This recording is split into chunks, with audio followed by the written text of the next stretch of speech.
Hi, friends, and welcome back to another episode of Coping with Kim.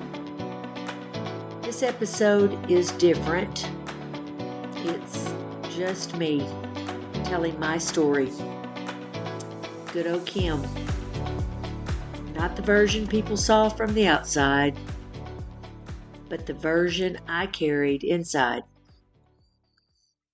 Before I was a mother, I was a girl with deep feelings and a childhood that started with stability and faith, but slowly shifted into something confusing and painful. In this episode, I want to share how that shift happened, how my pain started, and how it shaped my early decisions, my relationships, and some of my identity. So let's go back to where it all began. I was born into a home filled with a lot of love, community, and spiritual strength. My father was a compassionate minister, the kind of man who could see someone's need and really feel it. He believed all people mattered, and he lived that belief out loud. Later in life, he transitioned into mental health work. He was gifted at it. He was gifted as a preacher because he was more of a teacher. And no matter what you believed, you learned something. So, as a person in the mental health field, he was just gifted at all of it because of his compassion for people. He was gifted in writing grants, creating programs, and helping people who needed real support and could not afford it. And my mother, oh, she was one of a kind. She was also deeply caring and she helped people wherever she could. Sometimes I never knew who she was going to bring into our lives or where she found them, but she would, and she would get right on it and make whatever their needs were. She would find a way to get them where they needed to be. Whether it was a neighbor or someone at church or as a person just that, like I said, crossed her path and I never knew where she found them. She just had a way of showing up with strength and compassion. And while my parents were in the church and my father was a minister, my mother would sing and play the piano, and it just seemed like the all American family. We were all loved, even my brother and I. Everyone loved our little unit.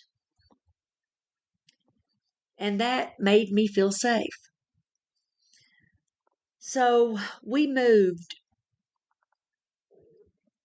so that my father could take uh, a new job.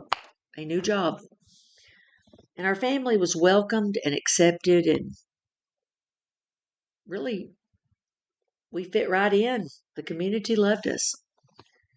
And life felt fun. It felt safe. We were exactly where I thought we were meant to be. And we, had a family that we would do things. We would go places, travel. Even when we couldn't afford it, I didn't know that, but my dad would go to the bank and take a loan and pay that off every month so that we could go somewhere that he thought we needed to see. So it was just fun. We had fun, whether we could afford it or not, but that was just the environment and the atmosphere that I grew up in. And in the middle of all that, I was raised, as you know, with a strong foundation, spiritual foundation, where faith was part of who we were. It wasn't just something we practiced, it was something we lived. That kind of faith that stays with you, even when life shifts, even when things fell apart. or even when you're just trying to hold on. But I will always be forever grateful that I had that as a child because that was so important on my ability to get through a lot of my pain. Probably around 7, 8, I didn't have trouble going to sleep, but I would wake up in the middle of the night every night and everything was still. I mean, it was so still that I honestly believed that maybe I was the only one in the whole world awake. I mean, the house was quiet, didn't hear anything outside, but my mind wasn't quiet and my heart wasn't quiet. I felt pain and loneliness. And I would go and knock on my parents' door or just go in and wake them up and say, I can't go back to sleep. And they just couldn't understand. But this went on for a few years. And then it shifted to where I couldn't go to sleep. But through that, they were patient, kind. They worked with me, assured me it was all okay, and I would get through it. And even my poor brother, when they told me I had to kind of stop waking them up, I would go wake him up and tell him I couldn't go to sleep or I can't go back to sleep. And he was always there for me. He would always help me get through it. So that was the very first time in my life I remember feeling some sort of pain. And maybe things were changing and I really didn't know it. I don't know. I don't know where it came from.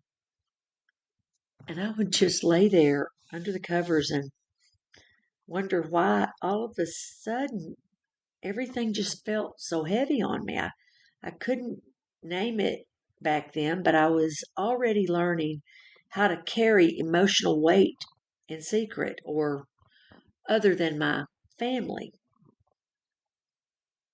And that loneliness, even though they were there for me, that kind of became a normal. And now I still remember that eerie stillness, that feeling of being the only one awake in the world. That was the beginning of something. Not the end, but definitely the beginning of pain.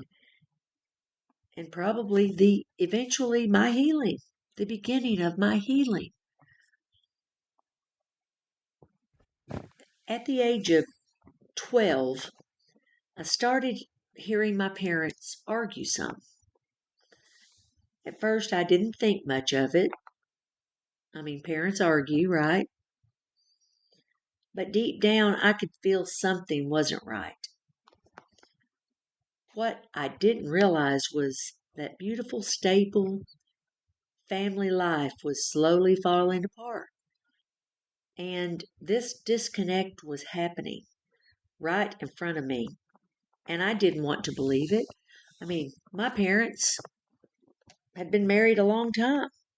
People just don't get divorces. It'll all be good. And then there was a time when it started being accepted to get a divorce. So that was kind of the new fad, the new thing. And there was one memory that I'll never forget. I was probably 12 or 13, and my mother would always make us eat healthy. I was taking vitamins before anybody else took vitamins. She ordered them from Prevention Magazine. And she would not really let us drink many Coke, sodas. She really wanted us to have more water. So her candy, she loved her candy, but she didn't want us to get hooked on it, so she hid it in her closet. So I She was not around, and I slipped in there and I found it. And all of a sudden, I hear some noise. The door slammed in their bedroom, and my dad and she were fighting, like not physical, but it was loud. And I knew that was the moment. I knew it was something is not good here, but I still wasn't quite getting it. I just was wanting them to leave that room so I could get out of the closet. You know, after that, things were kind of happening that made my heart feel heavy, and I couldn't explain it back then, but I knew something was off. I was starting to carry emotional weight in silence, and that loneliness, it started to feel normal. So then I was just having your normal early teenage life, and I hadn't really had a boyfriend or didn't care to. And an older guy that was really popular and cute, he was quite a bit older than me, had noticed me in church. And my parents knew his parents, but no one even knew he was going to approach me to start becoming interested in me. And he started finding ways to connect with me. So that was an emotional bond for me. Even though we weren't allowed to have dates yet, I was emotionally becoming bonded to him. And then they started letting me maybe just go get something to eat or drink, just something quick, because I was pretty persistent. And that led into something that I never really saw coming. I don't think anybody saw it coming. And he had his own house, nice house.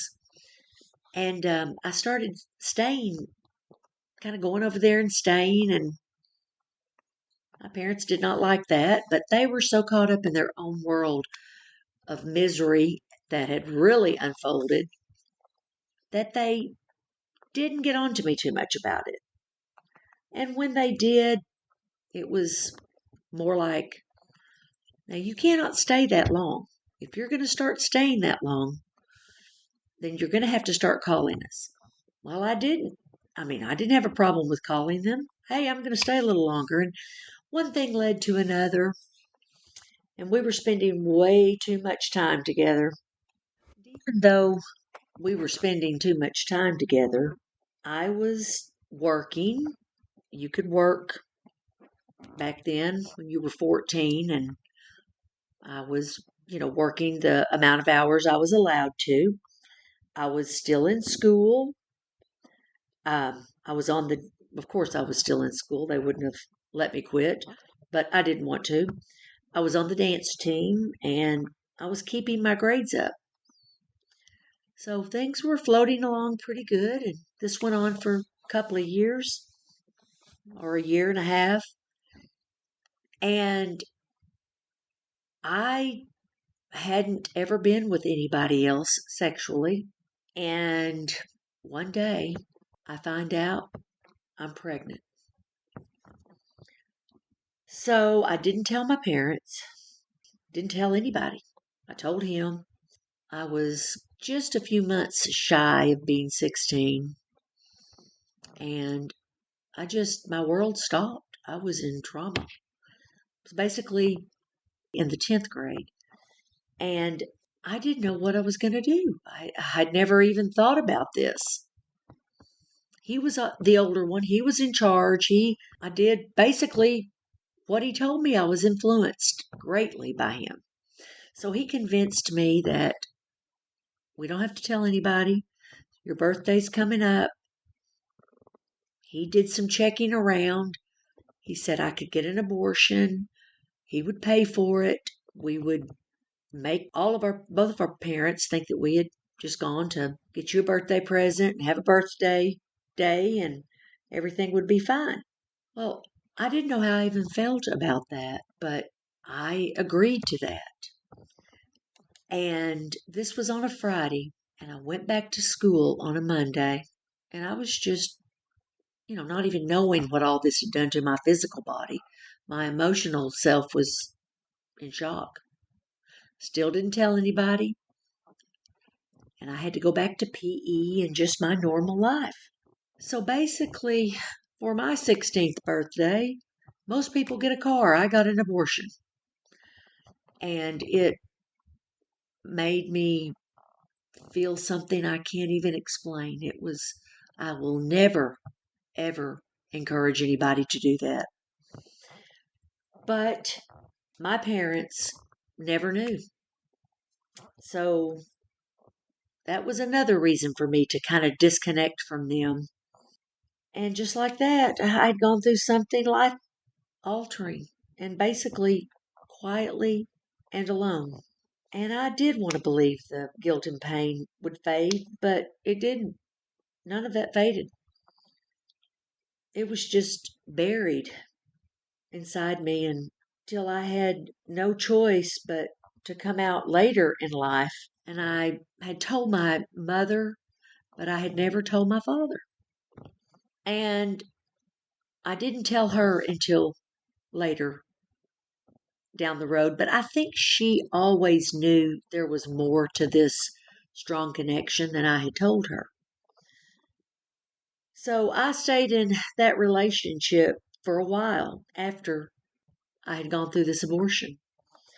But eventually I realized it wasn't healthy for me and I had to let it go. And that was really hard. So I tried to move on with my life and I got interested in modeling. And that was still basically while I was in high school. And I went to modeling school part time and did some amazing jobs. I looked older than I was, so I was chosen for some high end gigs. I mean, who wouldn't take those? So it helped me get my mind off of the abortion and that relationship and I was really talented with this newfound career and I had really long hair and I could do some really cool amazing things with it. And I had done my hair, I had done hair from some of my friends and it was just always my hobby. But I had won an award for most creative hairstyle at a group of finalists, and I was the only one who didn't have my own hairstylist there. I was creating these styles on my own. So I had gone through quite a few situations back in that time where when you were modeling, if you were very attractive, it was like they would try to convince you that you had to do things, sleep with them. And I thought, I'm not going to do that. No one is ever going to tell me to do that. And I was still traumatized for what I had gone through. But I was not the kind of person that wanted to go there. That was very sacred to me.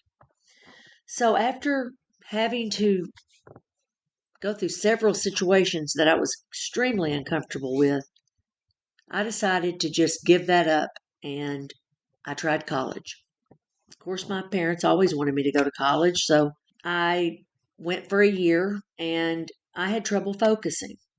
So I stepped away from that and I started thinking that, well, I knew a girl once that went to cosmetology school and put herself through law school by being a hairstylist, a very successful hairstylist.